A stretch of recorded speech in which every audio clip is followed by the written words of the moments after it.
दोस्तों, Nobel peace prize के असली हकदार डोनाल्ड ट्रंप ने आज नोबेल प्राइज वाली बात कर दी है। उन्होंने साफ साफ कह दिया है, आज वो रात है जब एक पूरी की पूरी सभ्यता पृथ्वी से खत्म हो जाएगी। Whole civilization will die tonight. अब दोस्तों, क्या ईरान को धमकी दी जा रही है कि अगर तुम डील नहीं करोगे तो तुम्हारे ऊपर न्यूक्लियर वेपन का इस्तेमाल कर देंगे। दोस्तों, इंटरप्रेट तो ऐसे ही किया जा रहा है क्योंकि ईरान ने आज साफ साफ कह दिया था, आपको बताया भी मैंने, कि हम तो सीज फायर ट्रंप का नहीं मानने वाले। ईरान ने साफ साफ कहा और यह भी कह दिया कि जितना भी ऑयल एंड गैस ठिकाना है सऊदी का, यूएई का, ऐसा मारेंगे कि सालों तक इसके लिए तुम्हारी भरपाई नहीं हो पाएगी। सालों तक ऑयल एंड गैस, कुछ भी तुम्हारी सप्लाईज दुनिया नहीं जाने वाली। दोस्तों, यहां पे ट्रंप ने आज ट्रुथ सोशल में सुबह सुबह उठने के साथ क्या बात कही है, जरा देखिए। 7:06 AM सुबह सुबह कह रहे हैं, उनका सुबह है। आज एक पूरी सभ्यता का सर्वनाश होने वाला है रात में। वो वापस कभी पृथ्वी में नहीं आएगी। मैं नहीं चाहता ये हो, लेकिन प्रोबेबली शायद ऐसा होगा। लेकिन अब जबकि complete and total regime change Iran में हो चुका है, पता नहीं ट्रंप की दुनिया अलग दुनिया है। अब जबकि ईरान में कंप्लीट और टोटल रिजीम चेंज हो चुका है, डिफरेंट, स्मार्टर, लेस रेडिकलाइज्ड जो लोग हैं पावर में, तो हो सकता है कुछ अलग हो जाए। किसको पता आखिर, लेकिन जल्दी पता चल जाएगा। आज रात पता चल जाएगा। ये सबसे इंपॉर्टेंट मोमेंट है पिछले 47 ईयर्स ऑफ हिस्ट्री में।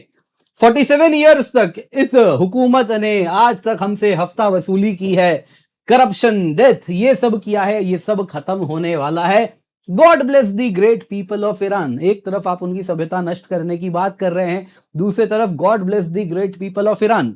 दोस्तों, ये मैसेज ऐसे ही नहीं आया है, बहुत जरूरी है इसको जरा हम इंटरप्रेट करें। ये एक स्ट्रेटेजिक सिग्नलिंग है और इसके बाद ईरान कैसे इस मैसेज को लेगा, बहुत आवश्यक है वो भी हम जाने। And at the same time Trump ऐसी बात जो कर रहे हैं कि न्यूक्लियर वेपन्स चला देंगे, आखिरकार आपकी संगति जैसी होती है आप बात वैसे ही करते हैं। बहुत पहले ही कहा गया था इनकी संगति इन लोगों के साथ है जिसमें पाकिस्तानियों के साथ उठना बैठना है। आसिम मुनीर को फेवरेट फील्ड मार्शल करते हैं, कहते हैं, तो बात भी फिर वही पाकिस्तान वाली करनी इन्होंने भी शुरू कर दी है कि न्यूक्लियर बॉम्ब चला दूंगा। हर छोटी चीज में वो न्यूक्लियर बॉम्ब चलाने को तैयार हो जाते हैं। अमेरिका के पास भी पाव पाव किलो वाले न्यूक्लियर बॉम्ब होंगे, तो क्या पता अमेरिका कहीं वही ना चला दे। तो क्या मैसेज दिया जा रहा है, आइए जरा आज के वीडियो में इसी पर चर्चा करते हैं। गारंटीड 40 करोड़ की स्कॉलरशिप, 8 लाख रुपए का कैश प्राइज, क्या आप ये जीतना चाहते हैं? जी हाँ दोस्तों, सिर्फ इतना ही नहीं, आपके लिए हम ट्रैवल और स्टे भी कराने वाले हैं जो कि आपको अनअकैडमी के द्वारा स्पॉन्सर्ड होने वाला है। कैसे इसमें एनरोल करना है दोस्तों, पिन कमेंट पे लिंक है। बेसिकली आपके लिए दोस्तों अब तक का सबसे बड़ा स्कॉलरशिप टेस्ट होने वाला है। सिंपल सवाल होंगे आपको बस, लेकिन अटेंड करना है। पिन कमेंट पे लिंक है, उस लिंक से आप एनरोल करने वाले हैं। उस लिंक पे क्लिक करें और आपके सामने अनअकैडमी का वेबसाइट खुलेगा जिसमें आपको अपना फोन नंबर डाल के एनरोल करना है। बस एनरोल नाउ दबाएं और आप इसका हिस्सा बन जाएंगे। और उसके बाद दोस्तों स्टेज 1 में आपके लिए यहाँ पे क्विज होने वाला है जो कि आपके लिए हम लेकर के आ रहे हैं 11 तारीख को, 11 अप्रैल को, सुबह 11 बजे या शाम को 5 बजे, आप कभी भी जुड़ सकते हैं। आपको बस रजिस्टर करना है। उसमें अगर आप अच्छा परफॉर्म करेंगे तो जो टॉप 32 कंटेस्टेंट्स जो उसमें होंगे उनको यहाँ पर हम लेकर के जाने वाले हैं अनअकैडमी के द्वारा, ट्रैवल स्टे स्पॉन्सर्ड, और आपको लेकर के जाएंगे क्विज शो में जहां पे आपको 16 टीम्स में बांटा जाएगा, यानी 2-2 का टीम होने वाला है। और उसके बाद फाइनल क्विज शो होने वाला है जिसमें सेलिब्रिटी क्विज होस्ट भी आने वाले हैं और उनके साथ आप इस क्विज में पार्टिसिपेट करेंगे। अगर आप जीते तो रैंक 1 के लिए 5 लाख है जो टॉप 1 टीम होगी। रैंक 2 जो टीम आएगी उसके लिए 2 लाख का इनाम है। रैंक 3 टीम के लिए और रैंक 4 टीम के लिए 50,000 का इनाम है। कैश प्राइज है, इन टोटल 8 लाख का कैश प्राइज है जो कि आपके लिए अवेलेबल हो जाएगा। अगर आप स्कॉलरशिप टेस्ट दे रहे हैं तो आपके लिए गारंटीड स्कॉलरशिप तो आपको मिल ही रहा है। इसके सिवा टॉप 500 को अमेज़न गिफ्ट वाउचर्स भी दे रहे हैं। तो दोस्तों इसको आप मिस नहीं कर सकते। मेक श्योर आप इसका हिस्सा बने।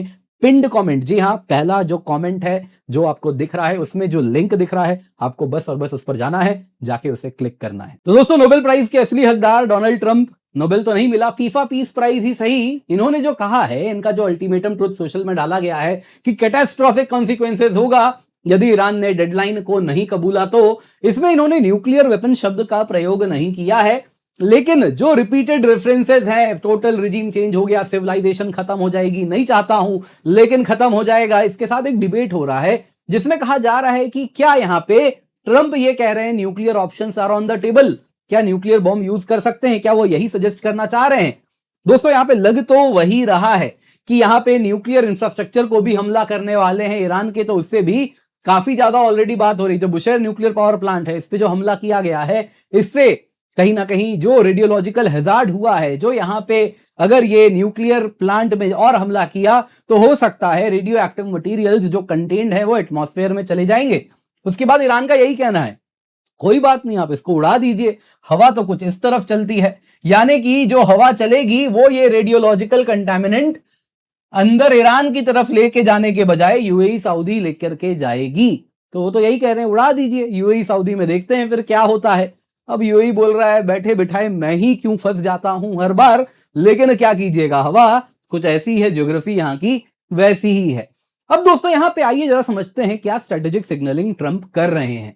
सबसे पहले जब इन्होंने कहा whole civilization will die tonight, ये दोस्तों डेटरेंस का स्थापित करना चाह रहे हैं डर के द्वारा, या फिर लोगों को प्री स्ट्राइक कंडीशनिंग भी कर रहे हैं कि देखो बहुत बड़ा हमला हम करने वाले हैं, लैंग्वेज जेनोसाइडल है, सिविलाइजेशन इरेज कर दूंगा।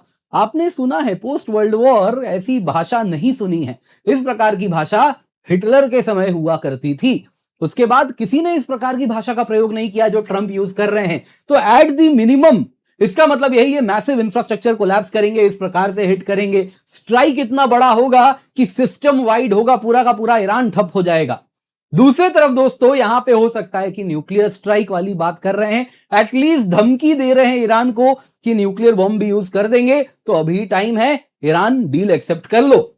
दोस्तों बहुत कॉन्ट्रडिक्शन है, एक तरफ बात कर रहे ईरान की सभ्यता मिटा देंगे, दूसरी तरफ कह रहे हैं God bless the Iranian people. दोस्तों ये जानबूझ के कह रहे हैं क्योंकि अभी भी ये एक डेलिब्रेट अटेम्प्ट है जिसके द्वारा वो दिखाना चाह रहे हैं कि देखो ईरान के लोगों मैं तुम्हारे साथ हूं, तो इंटरनल कोलैप्स हो जाए, लोग सड़क पे आ जाएं, कुछ डिफेक्शन हो जाए, वो उम्मीद अभी भी ट्रंप ने बांध के रखी है। दोस्तों यहां पे एक बात क्लियर हो जा रही है, इतना ज्यादा एस्केलेशन करने के बाद यदि ट्रंप फिर टाको करते हैं, वापस बैक डाउन करते हैं, चिकन आउट करते हैं, तो उनके रेपुटेशन पर इफेक्ट तो पड़ेगा, लेकिन क्या ही फर्क पड़ता है, रेपुटेशन बचा कहां है। तो लेकिन एटलीस्ट कॉमन सेंस तो यही कहता है। बाकी दोस्तों यहां पे बड़े स्मार्टली डोर्स ओपन है, उन्होंने क्या कहा कि देखिए कि अभी भी रिजीम चेंज हो गया है, स्मार्टर लोग टेबल पे हैं, लेस रेडिकलाइज्ड हैं, शायद वो मेरा डील एक्सेप्ट कर लें। तो इसके साथ दोस्तों उनको लग रहा है कि शायद इतना डराने के बाद वो लोग एक्सेप्ट कर लेंगे जो ईरान रिजीम अभी चला रहे हैं। दोस्तों यहां पे ट्रंप की जो फिलॉसफी है वो ब्रिंकमैनशिप विद फ्लेक्सिबिलिटी है। इनके जो डेडलाइन है ना पेंसिल के द्वारा लिखे गए हैं। पेंसिल के द्वारा क्यों?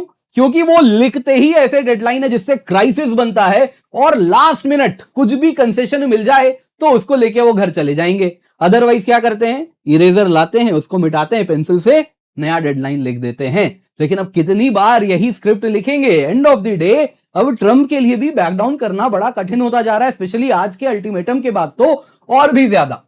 अब दोस्तों यहां पे ईरानियन रिस्पॉन्स क्या हो सकता है, एक बार जरा सोचते हैं। दोस्तों ईरान की जो लीडरशिप है ना वो क्लासिक स्ट्रेटेजिक पेशेंस गेम खेल रही है, जिसमें वो जानते हैं कि वो ट्रंप का जो डेडलाइन प्रेशर है उसको आउटलास्ट कर सकते हैं, पहले भी किया है। 5 हफ्ता वॉर उन्होंने झेल लिया, अमेरिका ने सोचा भी नहीं था वॉर स्टार्ट करने के पहले। सीनियर फिगर्स खत्म हो गए, इंफ्रास्ट्रक्चर डैमेज्ड है ना, जितने भी ज्यादा आईआरजीसी साइट्स हैं सब हिट कर चुके हैं, लेकिन अभी भी वो वहीं पर टिके हैं। वो देख रहे हैं कि ठीक है हमें दर्द हो रहा है, लेकिन सामने वाले को कितना दर्द हो रहा है। ग्लोबल ऑयल शॉक हो रहा है, यूएस डोमेस्टिक पॉलिटिक्स इस प्रकार से हो रही है कि ट्रंप की तरफ उंगलियां उठ रही हैं, इंटरनेशनल बैकलैश हो रहा है, जो अलाइज हैं अमेरिका के वो सवाल पूछ रहे हैं क्या कर रहे हो, नेटो टूटने जैसा हो रहा है। ये सब ईरान को जो मिल रहा है वो बड़ा प्रसन्न है, ठीक है हम दर्द सह लेंगे, क्या तुम सहने को तैयार हो। और वो जान रहा है उसको और दर्द अगर हम बढ़ाएं तो वॉशिंगटन को टेबल पे तो आना पड़ेगा। ईरानियन दोस्तों कोई सुसाइडल नहीं है, वो अपने रिजीम को सरवाइव करवाना चाहते हैं। हमने पिछली बार भी देखा है जब सुलेमानी की किलिंग हुई थी, उसके बाद ईरान ने क्या किया था, यूएस बेसिस पे मिसाइल फायर किया था। पहले ही बता दिया था तुम्हारे यहां ये कतर में बेस है, खाली है, वहां पे हमला करेंगे, वहां पे मत जाना। और वहां पे मिसाइल चलाए, जितना यूएस ने बॉम्ब गिराया उतना उसने मिसाइल चलाया, बोला हिसाब बराबर। और पीछे से क्या किया, वॉर डीएस्केलेट किया, थोड़ा सैंक्शंस रिलीफ ले लिया, इनडायरेक्ट टॉक्स किया। दोस्तों ये दिखाता है कि वो रिजीम सर्वाइवल चाहते हैं। दोस्तों यहां पे फिर लेकिन वो क्या होगा कल, जो भी है दोस्तों वो अभी बैक डाउन तो नहीं कर सकते, क्योंकि वो अपने लोगों के सामने कमजोर भी नहीं देख सकते। तो क्या करेंगे कल, क्या होगा, क्या एक्सपेक्ट करें। देखिए दोस्तों मेजर स्ट्राइक्स तो होंगे, मुझे नहीं लगता ईरान इतनी आसानी से पीछे हटेगा। यहां पे दोस्तों ईरान अगर आप देखें तो यूएस जैसा हमला करेगा उसको वैसे ही रिस्पॉन्ड भी करेगा, एसिमेट्रिकली, प्रोपोर्शनेटली। उम्मीद कर सकते हैं मिसाइल ड्रोन बराज होगा यूएस इजरायली बेस पे, गल्फ पे, इराक पे, सीरिया पे, हर जगह होगा। प्रॉक्सी एक्टिवेशन होगा, हुतीज वगैरह एक्टिव होने वाले हैं। जो आप सऊदी अरब की बात करें, रेड सी से तेल बेच रहा है, हो सकता है कल से वो भी बंद हो जाए। टैंकर हैरेसमेंट होगा, माइनिंग की जाएगी सुएज की और भी अधिक। माइन मतलब गिराया जाएगा, माइन बिछाया जाएगा। साथ ही साथ अगर आप देखें तो सऊदी यूएई फैसिलिटीज पे हमला होगा, ग्लोबल ऑयल प्राइसेस और बढ़ेंगे, जिससे ईरान और ज्यादा दबाव बनाएगा। दोस्तों हो सकता है डीसैलिनेशन प्लांट वो लास्ट तक होल्ड करके रखेगा कि ये तुरुप का इक्का है, अभी नहीं चलेंगे, अभी और थोड़ा खींचते हैं। सामने वाले को इतना भी मत तोड़ो कि उसके पास कुछ बचे ही नहीं लड़ने के लिए। कुछ छोड़ दो कि जिसके लिए वो लड़े अभी भी, तो वो डीसैलिनेशन प्लांट है, जो मुझे लगता है ईरान रोक के रखेगा लास्ट तक के लिए। तो यहां पे दोस्तों ऐसा लग रहा है कि ईरान हो सकता है इस तरीके से कुछ कंसेशन ले ले, और इसके साथ यहां पे अगर आप देखें तो कुछ वॉर को वापस सेटल किया जाए ईरान के टर्म्स पे, कुछ वो वही चाहेगा। बाकी मैं ये आर्ग्यूमेंट फ्रैंकली बाई नहीं कर पा रहा हूं कि कल न्यूक्लियर बॉम्ब ट्रम्प चला देंगे, क्योंकि ये लगता नहीं है कि कोई कारण नहीं बन रहा, और ना ही ट्रंप ऐसा करे या यूएस ऐसा करे, इंस्टीट्यूशन ऐसा होने दे। मुझे इसकी संभावना बेहद कठिन लगती है। लेकिन आज से 2 साल पहले या 1 साल पहले किसने सोचा था कि ट्रंप ये चीज कर सकते हैं? तो ट्रंप बड़े ही अनप्रेडिक्टेबल हैं, ये बात तो हमेशा बनी हुई है।